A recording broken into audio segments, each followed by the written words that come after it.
Let's bring in Fox News contributor Karl Rove from Austin. Lots of policy debates going on in Texas. You're a good one to ask about it.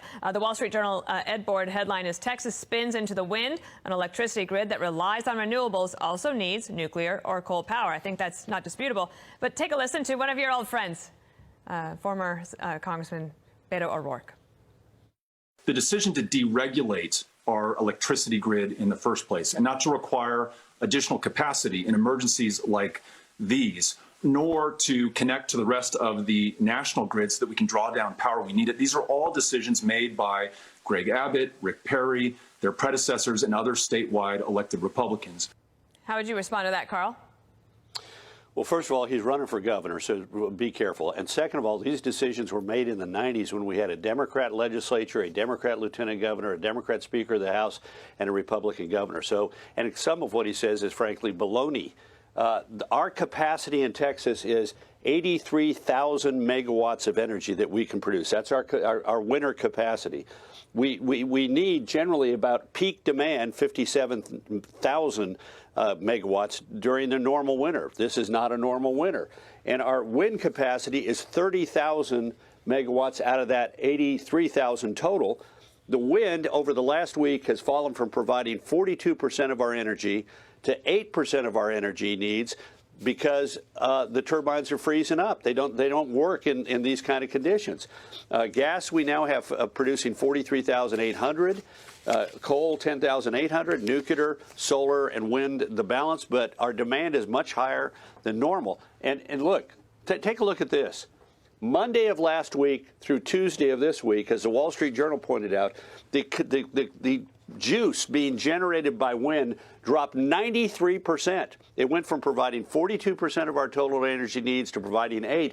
On the other hand, coal is now providing 47% more than it was a week ago, and gas is 450% more than it was a week ago. But we got problems. We got an agency. Governor Abbott was absolutely right. We have a private entity called ERCOT that supervises the energy system in Texas, and they don't have incentives for winterization. So one of our nuclear plants is down, not because it can't produce energy, but because it's frozen. And we have problems with our gas transmission system because it is so much colder than it is even in extreme times in Texas. Karl, so I love how Robert Francis O'Rourke jumps into this and makes it political, but it's self-aggrandizement. Everybody's and he's wrong making political, and that's the point here. You know, I mean, you look at I read the piece in the Journal this morning, and I read the New York Times as well. They have competing narratives on this.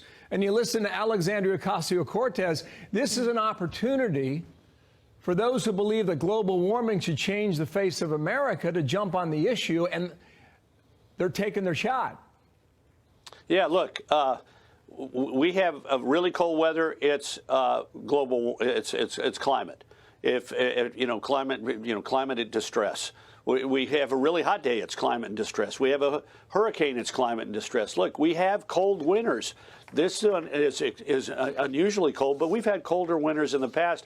What we ought to be looking at is not how to advance one's political career, but what are the problems in the system that are wrong. And one is ERCOT needs to have incentives for winterization. They basically discourage power generators from winterizing because it's an additional cost they can't build into the cost that they then pass along. It's almost like reckless endangerment on that. We also want to talk to you about the recently departed Rush Limbaugh. Listen to Hannity last night.